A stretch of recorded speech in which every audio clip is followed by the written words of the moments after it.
Hello guys. So So, today I am presenting the topic energy storage. Basically, in this topic, we will see about energy storage devices. Like whatever I am doing in my project, I'll explain today. Basically, in energy storage, we have many type of energy storage devices and energy storage methods. Like first of all, we see electrostatic energy storage. Okay. Then we can say electromechanical energy storage. Then we can say different type of thermal energy storage and more. But my personal topic, which I am working on that, is electrostatic energy storage. Okay. So energy storage. Basically, I'm giving you a brief interview, basically brief review of this topic. Whatever I am doing in my project, I'll explain today. Okay. So in electrostatic energy storage, what we have basically our first topic is capacitor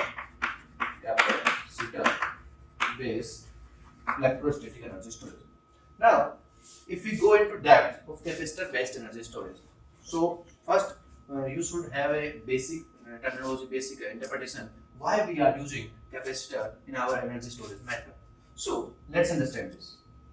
Just think about it. Why we are using capacitor based energy storage? We can use other sources also, like we can store in electromechanical energy also. But capacitor, why capacitor only? It is used in EV vehicles. It is used in different type of batteries. But why? Okay, the question arises here. Why only capacitor?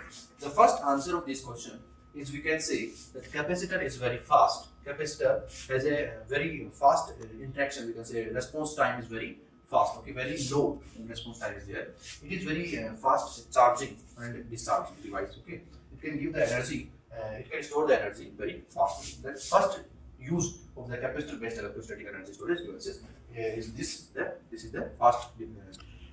कितना fast This is very fast storage element. It's not one of those. Now, okay. Now we are going into little more depth. Okay. Let's say capacitor based energy storage. What we will see in that we have some basic capacitor devices like this. This is a capacitor, like positive, negative. Okay. In this project, our target is to find a dielectric substance. We are generating this dielectric material, or we can say we are generating a ceramic film of this dielectric. Then we will plate the we can accumulate these two plates, and we can say positive and negative plates of a capacitor, and we make a capacitor by this method.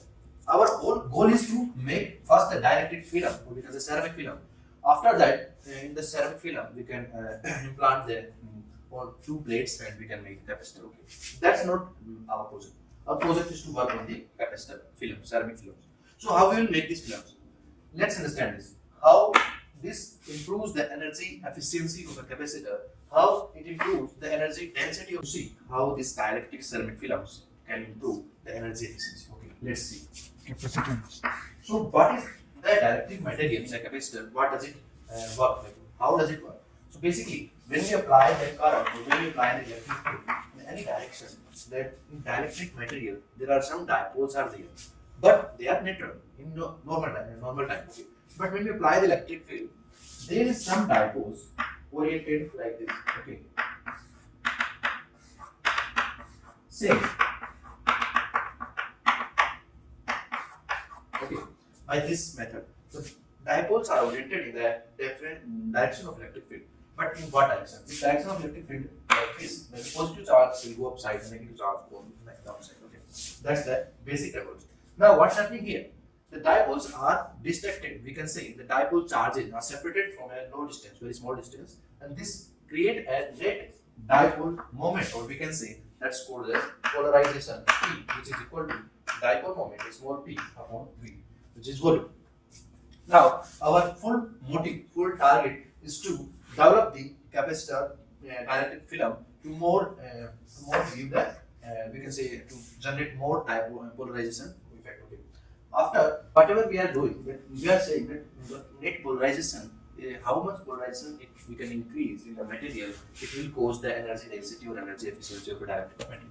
So our target is to make it, we can say, improve the dielectric ceramic film by implanting some materials which have some high efficiency, or we can use, let's say, the project, the main material which I am using in my project to build the ceramic film is the AbO3.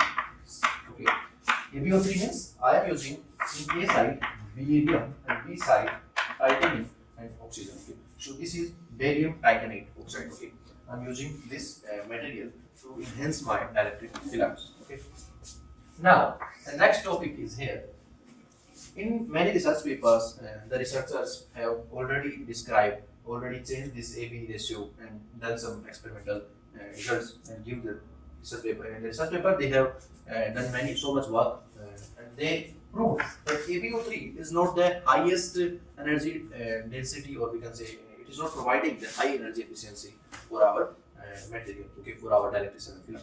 Now, why I'm repeatedly talking about energy deficiency or energy density? Let's see about it. What is our target basically? Our target is to this PE loop. Okay. So our generally for any material, the PE loop works like this. Okay. The PE loop looks like this. But our target is to make steep, very steep this PE loop. Okay. Why? Because when this loop will be very steep, and the PR, this is called PR, remnant polarization. Okay, this is called coercive activity. So when the PR is very low, then we can say this can store high energy, and it can recover. It can give back the high energy. Okay, we can say this is related to energy storage capacity. Like it can, how we can say, we can relate. If PR is high, then we can say our energy taking capacity from a capacitor device, or we can say this dielectric figure, it will be high. You can say high back energy. Okay, these words can be doubtful, but you can understand what I'm trying to say. And when PR is low, then our energy taking capacity from a capacitor film, it will be high. Now let's go more deeper in that capacitor based ceramic films. Okay, let's understand this BA. So I can give you some examples, like in research paper 2002 or 1996. We have some results. Basically, initially some years I will give in the description what research paper have the more we can say high energy efficiency good. Okay, we can say in last 2-3 decades our researchers working on the BETIO3, and they got a high energy density from BETIO3. They have changed the material, you can say ratio. Okay, they have changed the BA, they have changed the TA. So I'll explain how they are changing the barium or titanium in this BA3. One way is to say that we can say we can take the BA barium in ratio 0.8 and DI 1.1 basically. But that should balance our charge also. Otherwise we can't take, because BATI-O3 has a perovskite structure. Okay.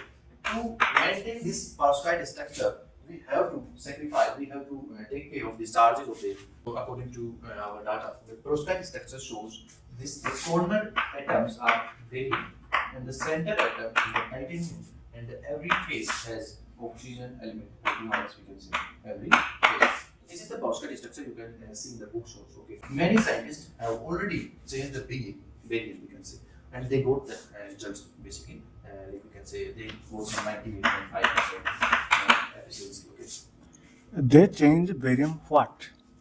I'm saying they are changing the barium components in same, you can say the barium has similar nature and calcium. So we can change barium Instead of the other. This barium should be 1 totally. This has 1 ratio in this total component.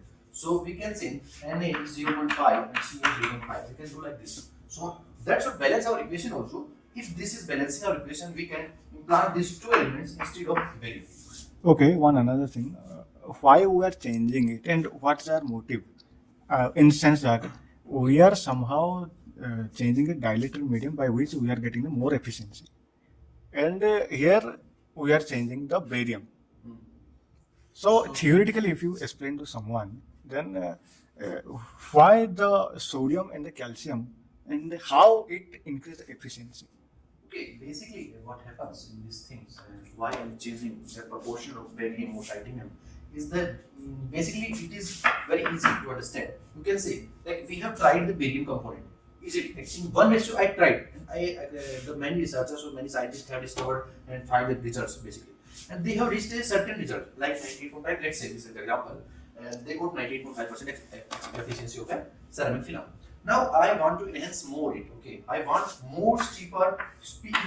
For that, I want to check. Okay, and just like first in last decade, some scientists have just checked that if we can replace the barium by NaOCl, can it enhance the energy efficiency? Just we are doing some implantation, or we can say. You mean it is all experimental? Yeah, it is there. My project is fully experimental. Okay, I have to try these elements. If I got the best result, then I can give a research paper on that, and I can say this is giving this much high. Means it's just a random combination. There is no logic that we are doing by which this will happen and this factor will increase the efficiency. Yeah, sure. Without perhaps perception, we can't say that we can replace barium by niobium or something like that. You can't. Like, we are not implanting here potassium. Where why I'm doing only why I've written NaOCl. Yeah. There is some reason also. Yes. The reason behind this, the particular element shows particular nature in some cases. Like in titanium, what titanium does? Titanium does the perovskite structure binding. We can say titanium improve the binding efficiency of the perovskite structure. If we do lesser ratio of titanium, it can restore our perovskite structure, and it can give us very less energy efficiency, or we can say why? Like, for energy efficiency or energy deficiency or density, basically, we have to take care of some things. Okay, first we have to take care of the charge methods. Okay, the charge should be balanced out in the one composition. Next is that our perovskite structure. Perovskite structure. Okay, so we have to take care of these things. Okay, I can't take directly Na. We have to check the Na property first. What Na shows? Particular element shows particular properties. So from that basis, we are taking these elements in our project. Okay, I have the list which element shows which property. Titanium. If you replace titanium by niobium, it can also create the perovskite structure, but it will not the higher binding. We can say higher stable. We want a stable perovskite structure for our project. Okay. What is the What is our instability? end goal? Our end goal is to improve the polarization. For that, our material should have a stable structure. Okay. We Why can say- unstable you think? Huh? Why you think niobium makes unstable? Because niobium has the charge 5 plus, and okay, titanium has the charge 4 plus. Okay. So we will can take a- utilize the charges. So we'll take a material which is charge plus 4 only. Yeah, you can take, but you should take care of that. It is after implanting, it doesn't affect our other property Like? dielectric state. Very important. I forgot to tell you dielectric state. Dielectric strength is also a parameter which tells us about the dielectric material, how it can store the energy inside the material. It depends on what? Depends on the charges of the material or the particular property of the material. Yeah, we take the same charge material only. Okay, so we can use the different materials. Okay, it's okay, but if you go on higher side, like let's say lead or something like that, so you have some other elements, other different worse properties come together. They have, I can say, they have better dielectric state or similar dielectric state, but I can't use because they have some effects which can cause our health issues, or we can say they can cause our environment. Okay, let's say they have radioactive nature, so I can't use them. But the charge is same. Pb2 plus is the same. Okay, you can say why I am not using instead of Because that is because not they have some other environmental we can say harmful effect also. So we have to take care of that also. For publishing any paper or for our nature also. What is our end goal? We want to use this high energy efficiency material in our batteries, in our EVs, in our daily life. We can say this is project is working. We can store a battery, but how can I use that lead here? How can I use the uranium here? If the charge is balanced, if the dielectric strength is good, I but think can't chromium plus 4 is also exist. which Cr plus 4. okay, we have to check the property and alignment of that ratio. Okay, I don't have every element remembering like this element so what property. I have a list. I will provide in the description box what elements instead of Ba and instead of titanium you can use. Okay, I think in titanium now my like just last project which I am doing in January month, I have changed the titanium into 6 different elements. Okay. Wow. Yeah. So basically, in last semester, I have changed the barium in 5 elements: sodium, calcium, and different type of element. Now I'm using the titanium because in this experimental type of project, we have to change particularly like again and again, repeatedly. We have to check the energy efficiency by XRD or something. Last semester, what happened when I changed the barium in 5 elements, let's say high entropy, that called high entropy materials. Okay, I didn't explain that. Okay, so basically, what is high entropy? I already explained, but I did not tell this topic name. High entropy means we are changing the one element into 4-5 elements. Okay, 3-4 elements. That's called the high entropy. Its name suggests how high means we have number of plenty of atoms. You can say instead of barium, we are using 5 elements. Okay, in ratio 0.2, 0.2, 0.2. We can say 0.1, 0.4, something like that. You can. This is in one ratio, so our total ratio will be 5. We can use 5 elements. Okay, in 0.2 ratio, we can use 10 elements. That will be high entropy. So these are called high entropy elements. Okay. Means if the material in which we can replace it by a large amount of material, that is called high entropy. Yeah, that's called high entropy materials. For high entropy materials, we have 2 type of materials. This structure. This structure called AbO3 structure basically. So A site is barium, B site is titanium, particularly BTO based. We have different type of PZT, you can say. So in PZT, we are using lead titanium. Same type, here we are using barium carbonate oxide. So in our AbO3 structure, we have 2 type of high entropy materials. First is A type, and second is B type. A type means we will change the barium in different 4-5 elements. We will implant them. Instead of barium, in titanium, we are using B type of high entropy. So in A type high entropy, B type high entropy, just we are checking the energy efficiency after getting implanted these 2 elements in several elements. Okay. After that, if they are giving the good XRD, good SAM, TM, okay, then we can use it in piece of paper and we can say that it can be useful in our daily life. What happens if you are using +1 charge in 0.2 ratio? Ca +2 charge in 0.2 ratio. So you should take other element which has charge +3 in 0.2 ratio. Then it will be balance out. Yeah. It is the best method to. That's why in this semester, what I'm trying to say, I'm changing the titanium into 6 elements, and I got a mistake. What is that? My charge is not balanced because I made a random combination, and that is not balancing out our charge. So we should take care of the charges also. That's a very good point you asked. That we have to check the charge. Total charge should be balanced out on main element. Okay, should be match the charge of main element. We can't say that our TE has 4 plus and our net charge after combining these elements, let's say, is coming 4.05. So it will not create our perovskite structure, and it can create a distortion to our dielectric strength or some other property. So during the experiment, you first of all grind the material and you take some portions. You want some synthesis process. And after that, you are making a crystalline or? Okay, let me explain this full process. So this is basic representation of my project. What is the behind the scene I'm doing? Okay, like someone say, this is experimental project.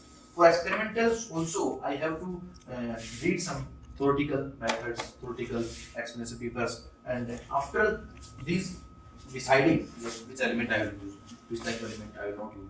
After getting decided, I'll go on the experimental side. In my experimental side, basically, experiment, the first step is the synthesis. Okay, I'll explain a little bit. Okay, I can't go on the deeper side of this. Synthesis. Okay, directly we can go like after synthesis we can go on the sintering. Parallelly, we can go calcination. After we can go electrostatic properties like polarization and breakdown electric field. No, okay. So in the synthesis, what we do and sintering, calcination, electrostatic property. These are several different topics in this experiment. I can't explain in single video. So basically, these topics I'll explain you on the demand of it. These are just processes which we use in the experiment. Okay, you can find out anyway. Synthesis is what, like we are just grinding material for by combinations, and we are making a palette of that. Okay, So you are asking one doubt. I'm just explaining little short way. Otherwise, I'll explain in a particular video also. Okay. After synthesis, powder mixture is made. After powder mixture, I made a glue. You can say I imposing that furnace. Right? It is getting very 300 degrees Celsius or something like that. After getting the temperature, I using a gel or we can say glue in that powder. It can combine. It can make a pellet also. So after making a plate, we can we can implant some type of conducting material so that we capacitor can be made. Okay. And after making a capacitor, we can check the electrostatic properties same time. What is calcination? Calcination and sintering are the same process. After synthesis, okay. Okay. So after sintering, we will do calcination. Calcination has little higher temperature, we can say. In sintering, let's say I'm going to 0 to 650 degrees Celsius and 650 to 1300 Celsius. Okay. In calcination, okay. In sintering, what I will do? Direct I can go 1300. Same thing. Why I am going in the breakdown? Because in this step, after this step, after doing the temperature, I am implanting some glue in that. And if I go directly, then the glue can be go out from the plate. Plate can be destroyed. So for that, preventing that plate into a structure, particular structure, we have to use this step-by-step temperature increasing method. That's our project, basically energy storage in capacitor-based devices. Thanks.